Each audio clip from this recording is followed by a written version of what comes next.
शिक्षा का अधिकार और बच्चों के भविष्य का सवाल को लेकर के प्रेस कॉन्फ्रेंस कर रहे हैं और यह पहली प्रेस कॉन्फ्रेंस नहीं है। आप लोगों को याद होगा कि 2020 और 21 में भी जब पूरे देश में लॉकडाउन लगा था तो ऑनलाइन शिक्षा के नाम पर जो आदिवासी बच्चे हैं, जो दलित बच्चे हैं, जो सुदूर गांव के बच्चे हैं, उनके साथ में उनको शिक्षा के जैसे चीजों से, बुनियादी चीजों से वंचित रखा गया था। अभी पिछले जनवरी से लेकर के मनिका में करीब 57 स्कूल ऐसे हैं जहां पे अकेले टीचर हैं, सिंगल टीचर हैं। अब उन सिंगल टीचरों की त्रासदी ये है कि वो बच्चों की पढ़ाई की सरकार का रिपोर्टिंग सिस्टम को ठीक करें। तो कोई भी टीचर पहले कागज में सही रहना चाहता है, बच्चों का पढ़ाई तो दूसरे प्रायोरिटी नहीं भी पढ़ाएंगे तो काम चल जाएगा।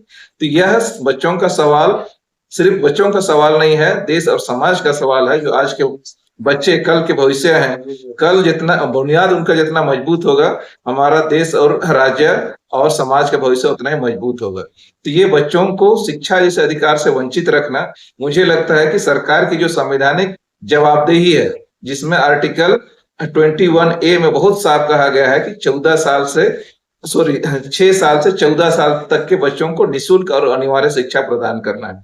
तो टीचरों की बहाली नहीं करके मुझे लगता है कि जानबूझ करके सरकार आदिवासी और दलित बच्चों को इन बुनियादी चीजों से दूर रखना चाहती है, इनको हाशिए पर रखना चाहती है, इनको मुख्य धारा में लाना नहीं चाहती है। ऐसा साजिश की बू आती है। दूसरी तरफ आप देखेंगे तो शहरों के मुख्यालय, जिला मुख्यालय और ऐसे जगह पे जहां पे है, वहां के स्कूलों में आपका एक्स्ट्रा टीचर रहते हैं, मतलब प्रतिनियुक्ति लेकर के काफी सारे टीचरों को वहां समायोजित कर लिया जाता है।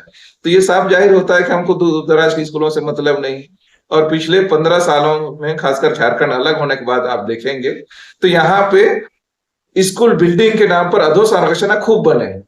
आप वहीं पे टीचरों की बहाली करने में उस बजट में प्रावधान रखते तो शायद ये खस्ता हाल झारखंड की नहीं होती, जो काफी बुरा स्थिति है। और इसलिए ये मिल करके हम लोग 27 जून कर एक बड़ा सवाल उठाने जा रहे हैं लातेहार के मनिका में, जिसमें आप सभी लोग, प्रबुद्ध लोगों से आग्रह है कि जरूर इस कार्यक्रम में आए और बच्चों के सवाल और शिक्षा का बुनियादी अधिकार को लेकर के अपनी आवाज बुलंद करें।